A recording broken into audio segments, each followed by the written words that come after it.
तो आसाम ने कुछ नहीं छीना, ये भी मैं नहीं कह सकती, कुछ तो छीन ही लिया। या मैं उतर गया अपनों के वास्ते, हाथ छोड़ के मैं घर गया अपनों के वास्ते। टूटे मिले जो दिल मुझे मैं जोड़ता रहा, टूटे मिले जो दिल मुझे मैं जोड़ता रहा, खुद टूट कर बिखर गया अपनों के वास्ते। आइए जोरदार तालियों से, करतल ध्वनि से आप स्वागत करिए हमारी आज की मेहमान। यदि अनुमति दीजिए तो मैं रचना से पहले दो बात भी पुस्तकों पर।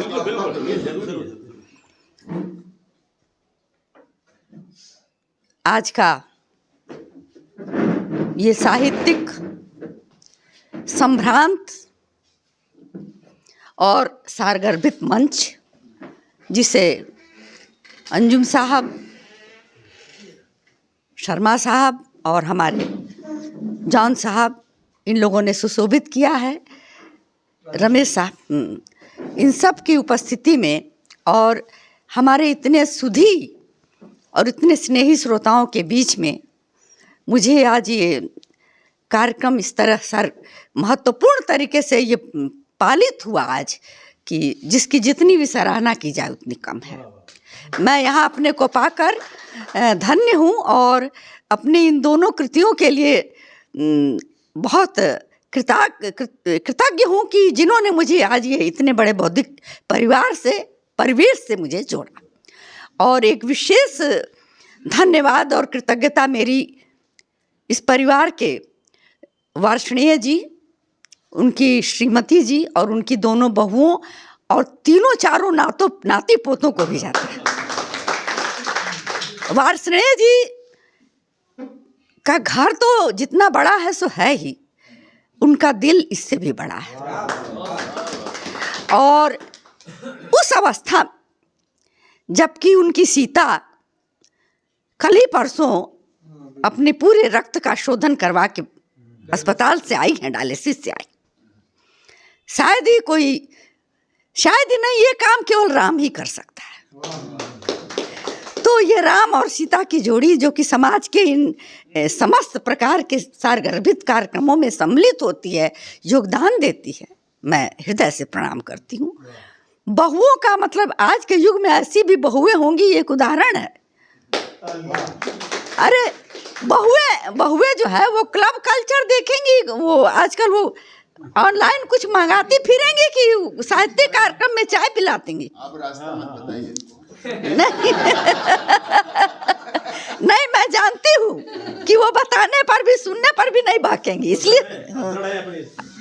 और 3-4 जो नन्हे मुन्ने बच्चे थे, वो कार्यक्रम के शुरुआत में जितनी हलचल यहाँ मचाए, तब से बेचारे चुप कहीं बैठे हैं। तो ये सब कुछ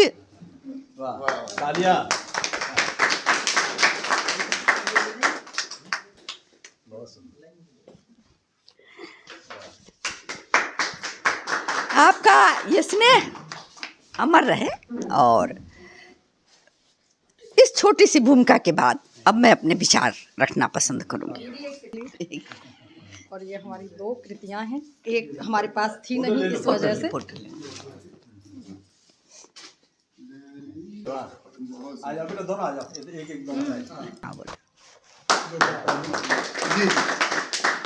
चलिए, एक हंसने के लिए एक बात रखती जाऊं कि किसी कार्यक्रम को अगर सफल बनाना है तो मनोज जी के इशारों पर ध्यान देता रहे। कभी वो कुछ करते, कभी कुछ करते।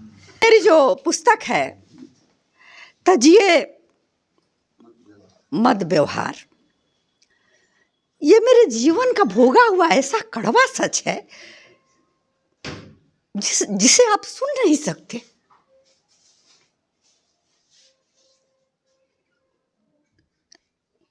अगर पर एक तरह से ठीक भी है, क्योंकि अगर राम को वन नहीं भेजते तो शायद, लेकिन सवाल ये उठता है कि इतने घर के एक एक कोने कोने में, एक एक व्यक्ति में, गांव के गांव में, जहां किताबें नहीं है वहां भी शराब मिलेगी, कल ट्रेन में 3 AC में मैं हूँ, एक संभ्रांत बोगी है, उसमें बहुत एकदम निपड़ लोगों की श्रेणी आप नहीं मान सकते, खुली हुई है, चढ़ रही है, गिर रहे हैं, बक रहे हैं। तो ये एक अच्छा। और अध्यापन के दौर में विद्यार्थी जितने हॉस्टल में जितने भी रहते हैं, कमरों की तलाशी लीजिए, हर जगह आपको मिलेगी। अगर हॉस्टल से बाहर जो फ्री स्टाइल में जी रहे हैं, उनके यहाँ तो क्या क्या मिलेगा आप इसकी कल्पना भी नहीं कर सकते। एक अध्यापक होने के कारण ये वेदना भी थी, एक समाज में जीने के कारण, एक मानवीय समाज में जीने के कारण, संवेदनशील हृदय होने के कारण मैंने इन यातनाओं को एक जहर की तरह पिया है। जी करता था कि इनको लताड़ूं, झिझोड़ूं, चिताऊं, लेकिन मैं मौन रही। और वो मेरा मौन इन शब्दों में, अक्षरों में। इसलिए मैं ये कहती हूँ कि ये मेरा उपदेशात्मक ग्रंथ नहीं है, कृति नहीं है, ये मेरा भोगा हुआ सच है। एक अध्यापक का सच, एक पारिवारिक सदस्य का सच, एक समाज के सुबुद्ध नारी का सच। और ये मानी हुई बात है कि शिक्षा भले 90% चली जाए, केरल की शिक्षा की प्रतिशत क्या कम है, मिजोरम की शिक्षा 100% है, 100% है, लेकिन सब आकंठ डूबे हुए हैं इसमें। कहावत बन गई, मिजोरम में कहावत बन गई, सूर्य अस्त पहाड़ मस्त। ये उनकी मस्ती के आलम है, ये तौर तरीके हैं। बहरहाल इस कृति के सृजन में प्रतिदिन मुझे समय भी कहाँ मिलता। मैं तो खुद 9 घंटे की नौकरी करती थी, प्रतिदिन 10 दोहे लिखती थी जानी साहब, और टाइप करके विजय भाई को भेज देती थी। विजय भाई इधर से देख लेते थे, कुछ जहाँ पर उचित समझते थे करके, और उसी समय आधे घंटे 1 घंटे बाद इधर से उधर भेज देते थे। हमारा डाकिया, हमारे बीच का डाकिया बड़ा तेज था। इस तरह करके हमने 100 दोहों की एक यात्रा पूरी की। मन को सुकून मिला कि चलो, मैं और तो कुछ नहीं कर सकती, भट्टी के सामने जाके आंदोलन तो नहीं कर सकती, रास्ता चलते नौजवानों को इस तरह से बिखरते टूटते हुए रोक तो नहीं पाती, लेकिन कम से कम एक कृति लिख दी हूँ। कभी कोई भविष्य में भी मुझे जानेगा पड़ेगा तो ये समझेगा कि उनके मन में ये वेदना थी। उन 100 वो जो किताबें छपी 100 दोहों की, उसमें से 500 प्रतियां छपी टोटल, और 400 प्रकाशक ने रख ली, 100 मुझे उसने दी। और मैंने कुछ प्रतियां जिनको उचित समझा उसको दिया। एक दिन हमारे पास एक फैक्ट्री के मैनेजर आए, उनको भी मैंने भेंट दिया। हमने कहा कि आपको इसकी ज़रूरत पड़ सकती है, नहीं पड़े तो लाइब्रेरी में रखिएगा, मैं आपके लिए चाय बनाती हूँ। जब तक मैं चाय बना के ले आती तब तक उन्होंने सारे दोहे पढ़ लिए, और उन्होंने कहा कि मुझे 100 प्रतियां दीजिए। कल 1 मई है और मैं अपने मजदूर दिवस पर अपने प्रत्येक मजदूर को यही पुस्तक दूंगा और उनसे प्रतिज्ञा लूँगा कि कृपया आप इसका सेवन ना करें। मैंने इसमें चित्रण किया कि पिता कोई और है, बर्बाद तो परिवार हो जाता है, बचपन बर्बाद हो जाता है, सुहागिन बेसुहागिन हो जाती है, तो तमाम चीज़ें हो जाती हैं। देखिएगा, बहुत कष्ट है। मैं बहुत गहराई तक इसमें गई हूँ। उसके बाद फिर मांग हुई समाज की कि भाई दूसरी भी छपे। जो पहली छपी थी उसका लोकार्पण जैसलमेर में मैंने किया था, जो 100 दोहे वाली थी। जब दूसरे की मांग हुई तो मैंने कहा कि नहीं, 100 दोहे और चाहिए, कुछ और बात बनती है जो रुकी हुई है। फिर हमारे और विजय भाई के बीच में फिर ये संवाद शुरू हुआ। हाँ, और इस तरीके से हम भाई बहन मिल करके ये ताना बाना बुने, और दूसरी कृति फिर छप के आई, और इसकी भी प्रतियां समापन पर है। तो कुछ न कुछ तो होगा। कहते हैं ना कि एक पत्थर तो तबीयत से, तो ऐसा नहीं है। अगर कोई इस धरती पर कोई 1-2 लोग भी अगर इसको पढ़ करके इसका त्याग करते हैं तो मैं समझूंगी कि ठीक है, कुछ अच्छी बात हुई है। तो इस पुस्तक के संदर्भ में इतना ही। दूसरी पुस्तक जो है उसमें बाकी सब बातों पर तो काफ़ी चर्चा हुई है। आसाम मेरी कर्मस्थली रही है 22 वर्षों तक, और आसाम की 2 बातें मशहूर हैं कि आसाम में जो कमाने जाता है वो जिंदा नहीं लौटता है। सुनिएगा, गौर से सुनिएगा।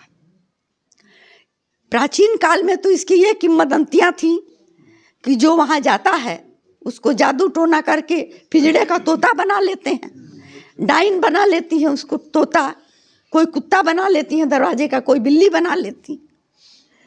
बाद में जब ये किंवदंतियाँ थोड़ी सी समाज प्रखर हुआ, मुखर हुआ, शिक्षित हुआ, तो इसके कुछ और रूप निखर के आए। वो रूप ये था डॉक्टर साहब कि आसाम का पानी इतना खराब है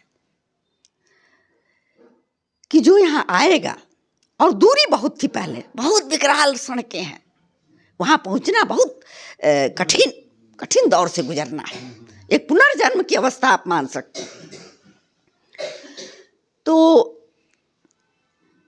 जो गए वो वहाँ का पानी पी के शांत हो गए, लौट ही नहीं पाए, उनकी लीवर किडनी फेल। उसको कहते ही थे ना पहले येलो फीवर, पीत ज्वर। आसाम का पीत ज्वर पूरे विश्व में प्रसिद्ध है। वो मच्छर केवल आसाम में ही पाए जाते हैं, पीत ज्वर वाले। पीत ज्वर का शिकार हो जाता था, पानी से लीवर खराब हो जाता था, तो वो इधर नहीं आता था। वो मान लिया जाता था कि वो तोता बन गया, पिंजड़े में बस गया, मैना बन गया, बहरहाल। और दूसरी स्थितियाँ चाय बागान के उन गरीबों की जो वहाँ कमाने तो गए, उनको ये प्रलोभन दिया गया कि पेड़ में पैसे उगते हैं और चल के तुमको पैसा तोड़ना है। तो भाई इधर के बहुत से श्रमिक गाजीपुर, गोरखपुर, बस्ती, छपरा, सिवान, आरा लद के अंग्रेज़ों के द्वारा चले गए। पुरानी बातें हैं, ब्रिटिश काल की बातें हैं। और उनको जिस मार्ग से ले जाया गया, फिर उनको लौटने के लिए कभी इतना पैसा ही नहीं जुटा कि वो कभी लौट के अपनी धरती पर आए। तो आसाम वो क्षेत्र है, वहाँ से हम लौट आए हैं, ये एक बहुत बड़ी बात है। तो इसका मतलब कि हमने उन सारी विकरालताओं को, ये बात अलग है, जी हाँ, ये बात अलग है कि हम लौट तो आए हैं, लेकिन कुछ ऐसा छूट गया जो कभी लौट के नहीं आएगा। बहरहाल तो आसाम ने कुछ नहीं छीना, ये भी मैं नहीं कह सकती, कुछ तो छीन ही लिया। एक ऐसा यात्रा वृत्तांत है डॉक्टर साहब, कभी मौका मिले तो पढ़िएगा, जिसको मैंने जब से मैं अकेली हुई तब से अकेली सफ़र करती हूँ। मैं अकेली ट्रेन में हूँ, गुवाहाटी से ट्रेन चलती है और मेरे दिमाग में बात उठती है कि गुवाहाटी में ब्रह्मपुत्र है और जहाँ मैं जा रही हूँ वहाँ बराक नदी है। तो इनके बीच की यात्रा का मैं यात्रा वृत्तांत लिखूँ। खिड़की के किनारे बैठ गई, मोबाइल हाथ में, चिंतन चलता रहा, ट्रेन चलती रही, और देश की नहीं विश्व की सबसे भीषण यात्रा, जिसमें कि 136 टनल हैं, गुफाएं हैं। कभी जाइए, घूम आइए, आपको आनंद भी लगेगा और आप सोचेंगे कि आज से 100 साल 200 साल पहले वाकई लोग यहाँ कैसे रहते होंगे। जब गुफा से गुजरती थी ट्रेन तो मैं लिखना रोक, अंधेरा, गुप्त अंधेरा। फिर जब खिली तो फिर हम लिखना शुरू किए। जब लिखना पूरा हुआ तो मैंने वहाँ गुवाहाटी से एक समाचार पत्र निकलता है, दैनिक पूर्वोदय, उसके संपादक है रविशंकर रवि जी। उनको फ़ोन किया, बहुत संक्षेप में बता रही हूँ, बोर नहीं होइए। उनको फ़ोन किया कि मैंने अभी अभी आज लिखा है और मैं ये नहीं चाहती कि पत्रिका में ये जाए। पत्रिका का दायरा भी बहुत सीमित है और पत्रिका को पढ़ने वाले लोग भी उतने अब नहीं रहे।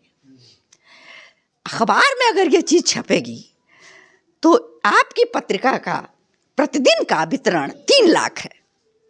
3 लाख में अगर 2 लाख लोग नहीं भी पढ़ते हैं 1 लाख भी अगर वहाँ से गुजरते हैं तो उनके दिल में मेरी बात पहुँचेगी। हुआ ऐसे कि 2 लाख लोगों ने उसको पढ़ा और उसके बाद संपादक के पास फ़ोन, और उसमें नीचे उन्होंने मेरा फ़ोन नंबर दिया था।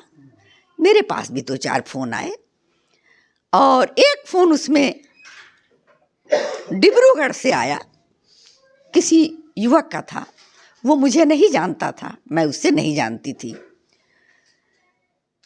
उसने फ़ोन किया कि मैं आपसे आकर मिलना चाहता हूँ, मुझे इतना इतना पसंद आया है आपका यात्रा वृत्तांत। मैंने कहा कि आप आ तो सकते हैं, लेकिन मैं शिलचर बहुत कम दिनों के लिए आया हूँ, कम दिनों के लिए आई हूँ। मेरा कुछ भाई प्रत्येक वृद्धों को नवंबर में अपनी उपस्थिति देनी पड़ती है आप लोग से, तो मैं उसी कारण से आई हूँ और मुझे जाना है। नहीं, मैं आपसे मिलना चाहता हूँ, या तो मैं टिकट भेज देता हूँ और आप आ जाइए।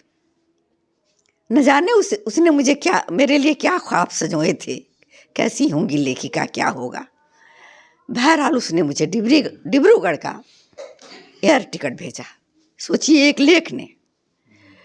और मैं वहाँ गई, वो एयरपोर्ट पर आया था, तो उसने कहा कि आप इतना अच्छा कैसे आपने उसका वर्णन किया, मैं तो कितनी बार इस यात्रा से गुजरा हूँ, और लगा कि आपने मेरी दिल की बातों को अपनी रचना में उकेरा है। और मैंने उसको जो कहा कि मैंने भी अपने जीवन में पहली बार एक ऐसा पाठक पाया है जिसने दिल से मेरी कलम की इज्जत की है। इसलिए नहीं कि आपने एयर टिकट तो मेरे लिए दाएं बाएं, मैं तो एयर से नीचे कभी मुझे साहब ले ही नहीं जाते थे, सबको पता है इन लोगों को, सबको वो बड़ी बात नहीं थी। लेकिन आप कितना सोचे होंगे मेरे बारे में। तो उसने अपने दिल की एक बात कही। उसने कहा कि इतनी ऊर्जा से अपनी ये बात आपने रखी है कि मैंने ये सोचा कि कोई नवयुवती ने ये आलेख लिखा है। हमने कहा कि माँ कभी बूढ़ी नहीं होती बेटे, तुम मुझे नवयुवती भी समझ सकते। और फिर हम लोग चाय नाश्ता की, उसके घर गए। जैन था, विकास जैन उस लड़के का नाम था, बड़ा खूबसूरत। हमें ताजुब ये है, हमने उसको कहा, हमें ताजुब ये नहीं है कि हम लिख दिए, हमारा तो काम ही, मैं 13 साल की उम्र से लिख रही हूँ कविता, कहानी, गीत, गजल।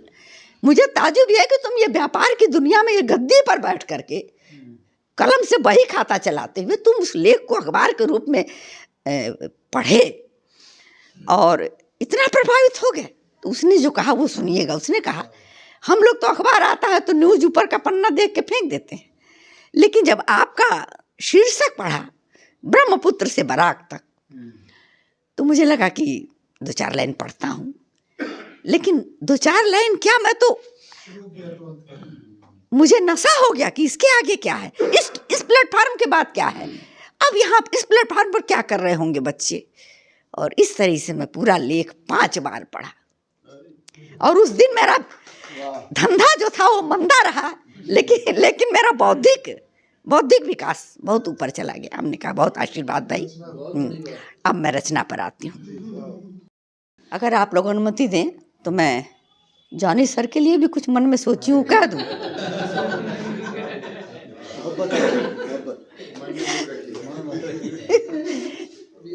कल से नहीं 2 मिनट समय दीजिए। सर से कोई नंबर भी मांगता है तो कह देते हैं कोई फायदा नहीं। अरे हम नहीं मांगेंगे, हम नहीं मांगेंगे। कल से एक तो पहले से भी थोड़ा चर्चा करते थे। 2 आपके दूत हैं हमारे पास, एक मनोज जी और एक दौलत राम जी।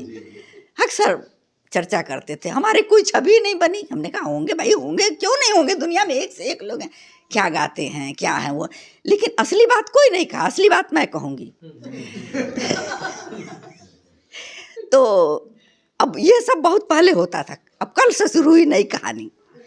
बहुत संत प्रवृत्ति के हैं, बहुत शरीफ हैं, बहुत सहज हैं, बहुत कम बोलते हैं, बहुत कम जगह जाते हैं। ऐसा ताना बाना बुन दिए ये लोग कि लेकिन सचमुच जो महान व्यक्ति होता है बहुत सहज होता है, आपकी सहजता ने मुझे प्रभावित किया और वो बातें मैंने आपके आते ही रखी। और ये किसी ने नहीं कहा कि आप बहुत सुंदर भी हैं।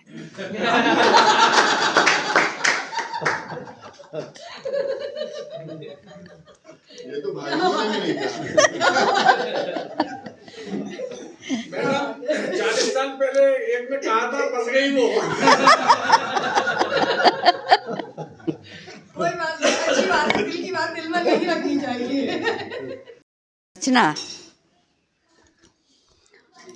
इस रचना की विशेषता ये है कि इसकी धुन राजस्थानी गीत की है और शब्द हिंदी के। बसंत गीत है।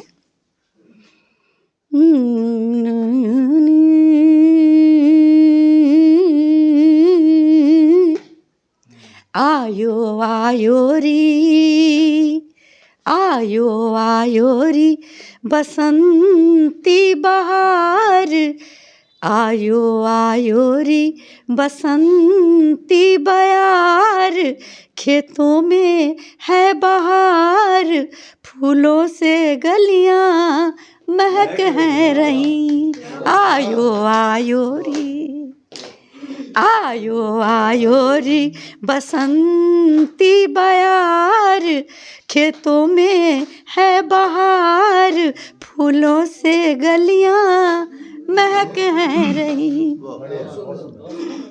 ध्यान चाहूंगी कि सरसों तीसी हिल मिल दोनों आपस में बतियाएं, सरसों तीसी हिल मिल दोनों आपस में बतियाएं, रंग बिरंगे फूल सेज पर मटर रहा गदराए, रंग बिरंगे फूल सेज पर मटर रहा गदराए, हल्दी लागोरी, हल्दी लागोरी पूस के सारी गात आपस, हल्दी लागोरी, हल्दी लागोरी पूस की सारी गात, गौना की आई रात, कोयलिया बन में चहक है रही। आयो आयो री। गला पूरा साथ नहीं दे रहा। अगले छंद पर ध्यान चाहूंगी मैं, सुनिएगा। कुछ नया नया कहने की कोशिश की हूँ कि रोज दोपहरी पीठ पे सूरज, रोज दोपहरी पीठ पे सूरज लिखता दीन कहानी, रोज दोपहरी पीठ पे सूरज लिखता दीन कहानी, सांझ ढले पगडंडी सूनी ज्यों राजा बिनु रानी, सांझ ढले पगडंडी सूनी ज्यों राजा बिन रानी, तिल की डुग्गी बाजे, तिल की डुग्गी बाजे, द्वार द्वार सौगात, बसवाड़ी करते बात, आँखों से देखो पलक ना गिरी। आयो आयो री, आयो आयो री बसंती बयार, खेतों में है बहार, फूलों से गलियां महक हैं रही। और आखिरी बंद चाहूंगी आप सभी को समर्पित, और विशेष रूप से जान साहब को समर्पित। सुनिएगा सर। क्वारे सपनों की चौखट पर, क्वारे सपनों की चौखट पर आस तनिक मुस्काए, रेल में बैठी रुनझुनिया, रेल में बैठी रुनझुनिया पिया से मिलने जाए, कितनी दूर है, कितनी दूर है दिल्ली सरताज, नौकर ने छीनी लाज, कितनी दूर है दिल्ली सरताज, नौकर ने छीनी लाज, मिल जाए कोई झलक ही कहीं। मिल जाए कोई झलक ही कहीं, आयो आयो री, आयो आयो री बसंती बयार, खेतों में है बहार, फूलों से गलियां महक है। फूलों का एक साथ जोरदार तालियां एक बार। ये फोटो है, ये फोटो। क्योंकि जानी सर के बारे में ये भी कहा था इन लोगों ने कि वो पिघलते नहीं। आपको पूरा